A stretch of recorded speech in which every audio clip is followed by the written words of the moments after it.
Yo, everyone. It's David Strong by Lee, another case study. We're going to go over a new client who just came in. She wants to lose some weight, lose some fat. And of course, she wants to learn how to resistance train because she doesn't have any history resistance training, yet understands how important resistance training is for long-lasting, sustaining health, strength, and fitness. We kind of settled on her losing about 15 to 20 pounds. We went over a few things. We covered topics such as how to phase fat loss, maintenance, and muscle gain. What are the implications of that? What adaptive thermogenesis is, because she has done this roller coaster thing. She's dieted and done cardio before. She's lost weight and gained it, lost weight and gained it. And what are the implications of that? What type of cardio is best for her situation? Why should she resistance train? And what type of resistance training program would be best in her situation, and what's one big benefit of resistance training and how that affects her nutrition.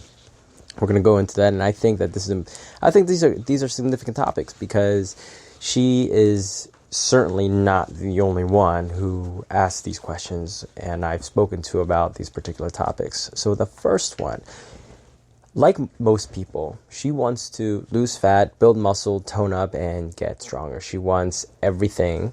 The problem is the body is really, really terrible at multitasking. So the way that I explained it, and the way that I explain it to people in general, is you want to focus on one thing at a time. Laser-like focus, because while the body does go through thousands of different processes and reactions at any given time, there are two processes that the body really has a tough time doing at the same time: anabolic and catabolic processes. So anabolic being building and catabolic being breaking down.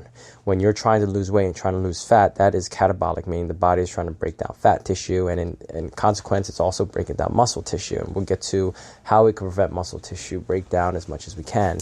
Anabolic is the opposite. The body is building, and this is a prime environment to build muscle, but also at the same time fat tissue. And we'll talk about how to mitigate as much fat gain as possible.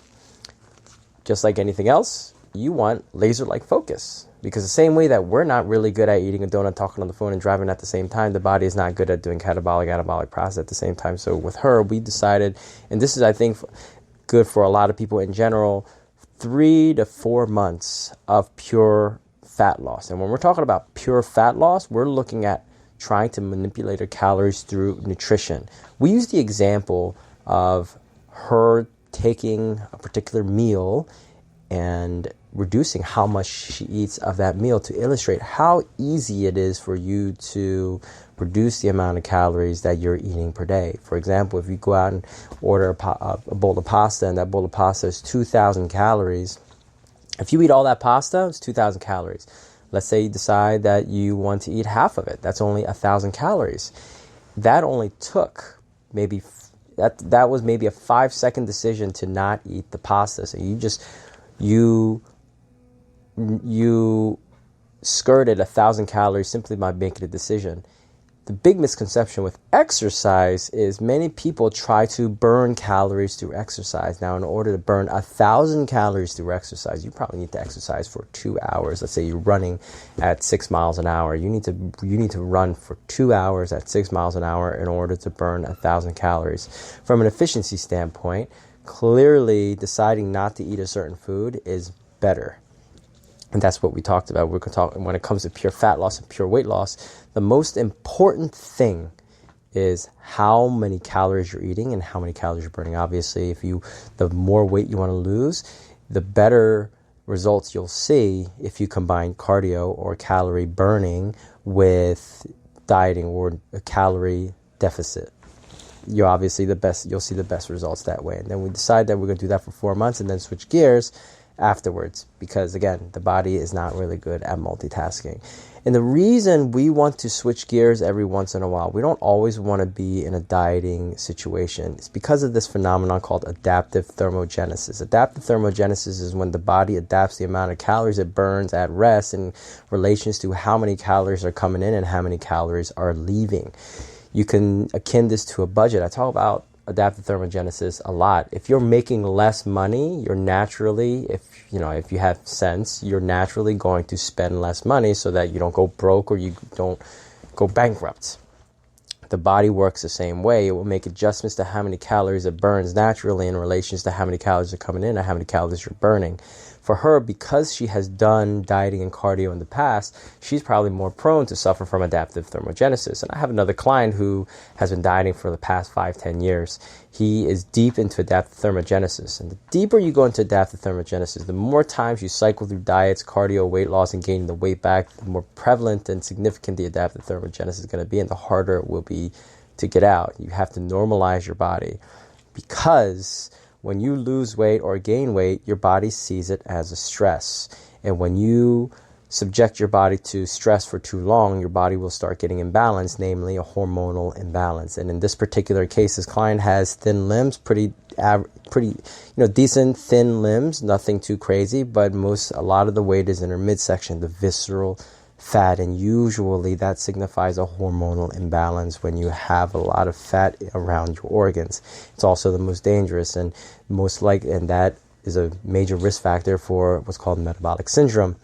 You know, this particular client, she's a nurse tech. She works overnights. That's something that she can't really help.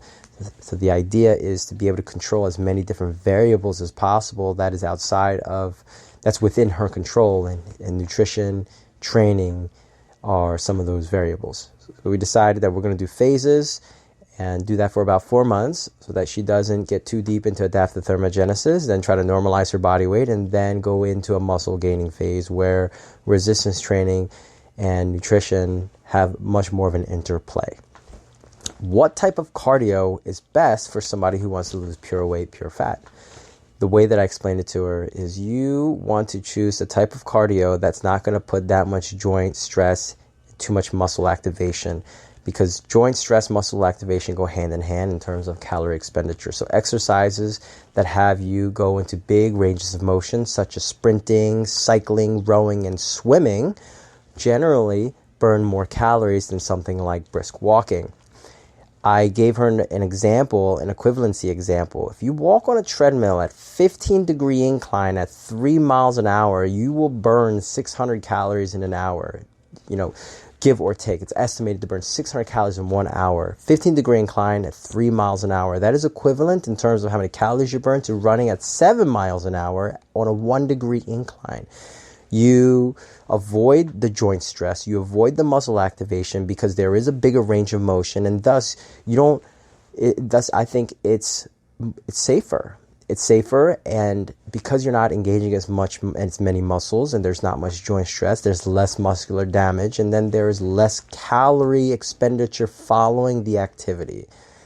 Because one thing that we also want to take into consideration is the magnitude of the exercise that you're doing is directly proportional to the magnitude of the calories that you burn afterwards. So the more intense the exercise is as you're doing it, the more calories you're going to burn after the exercise. This is a phenomenon called EPOC, exercise post-oxygen consumption. We want to do a type of exercise where we're primarily burning most of our calories during the exercise and not much afterwards, because that usually means that your body doesn't have to repair that many muscles.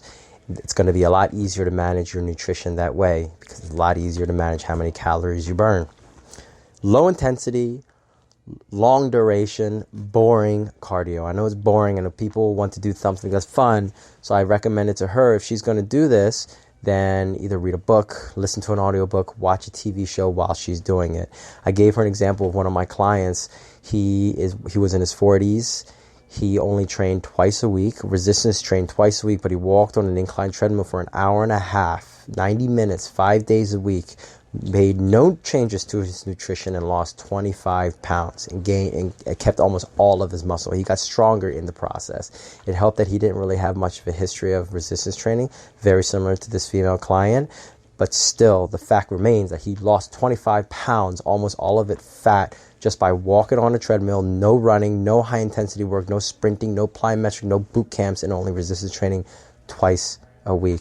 Speaking of resistance training, she should combine that low-intensity cardio as often as she can with 2 to 3 days of full-body resistance training where she's trying to use as many different muscle groups as possible, big muscle groups, multi-joint exercises, squats, chin-ups, push-ups, deadlifts, and rows, but not try to hammer her muscles because, again, we want to try to find that balance between engaging too many muscles, doing too much damage, and making sure that we can control the amount of calories that the body needs in order to recover.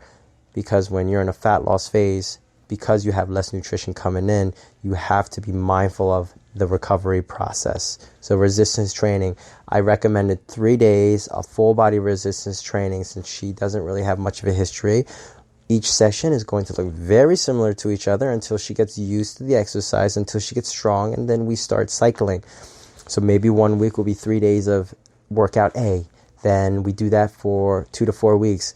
Afterwards, phase 2 will be workout ABA. Week 1, week 2 will be BAB. Do that for 2 to 4 weeks, and then the next phase will be ABC, and then the next phase 4, will be ABC in week 1, and then DAB week 2, and then CDA the next week. We just kind of cycle as her body gets used to it. I think she'll see much better results that way, where she's doing multi-joint exercises. She's not doing too much damage. She's not going crazy. She's not trying to hammer her body out too much. 3 days of full body resistance training at a moderate intensity, moderate repetition, with as much low intensity, low impact, long duration, boring cardio as possible. And the reason we want to do resistance training is not because it's going to directly lead to fat loss, but it will indirectly lead to fat loss through a process called nutrient partitioning. When you resistance train, your body uses nutrients differently, namely carbohydrates. Under high intensity activity, the preferred energy source for the muscle is carbohydrate, sugars, potatoes, stored carbohydrates. So if you eat carbohydrates during lunch, whatever your body does not use at rest, it will store as what's called glycogen in the liver and in the muscles. And during high intensity activity, during lifting, your body will tap into those energy sources and use them for recovery. So when you have glycogen in your muscles and you're eating carbohydrates after a workout, that's going to kickstart the recovery process. The goal is making sure you don't overeat carbohydrates or to the point where the body can't use up those carbohydrates. The problem a lot of people have nowadays who are inactive is that they eat too many carbohydrates in relation to their activity levels. Carbohydrates should be directly related to your activity levels. So I told her that we will make sure that she's eating the appropriate amount of carbohydrates for her activity levels so that she can still push out good performance, get stronger, maintain muscle mass, because that's what we want for resistance training during the fat loss phase, but also make sure that she's recovering well. That's nutrient partitioning, otherwise known as metabolic flexibility, because again, it gives you a little bit more flexibility on what to do with carbohydrates and sugars versus somebody who doesn't resistance train. And this is a huge concept for a lot of people, and it's one of the biggest benefits of resistance training. You're not going to get that type of benefit from anywhere else, including running, because again, running is pretty one-dimensional. You got your legs, you have some abs, there's not really that much stimulus going on in your upper body, in your arms, in your shoulders. Not nearly as much as if you were to directly address those muscles using high intensity, moderate intensity resistance training.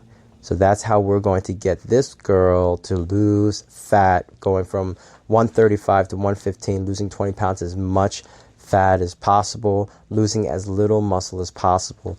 Now keep in mind, 20 pounds is a lot on somebody who's 135 pounds, so there is a high likelihood that she will lose some muscle, but with the inclusion of resistance training and strategic placement of carbohydrates, timing it properly, and making sure that she doesn't do too much high impact cardio, she's going to preserve as much muscle mass as possible. It's about modulating stress, being smart with stress management, especially since she does shift work and sleep is a premium for her. All right. So that was basically our little spiel. I hope this was helpful. I know we covered a lot of different topics. I'll continue to cover these topics so that you can understand these concepts more and get them to work for you. If you have any questions, comments, or concerns, or you just want to give me a shout out, you want to ask me a question that's specific to your situation, please shoot me a message either on my phone. If you have my cell phone number, shoot me a message on Facebook, David Lee, or shoot me an email at david@strongbylee.com. I hope this was helpful. I look forward to hearing from you. Peace out until next time.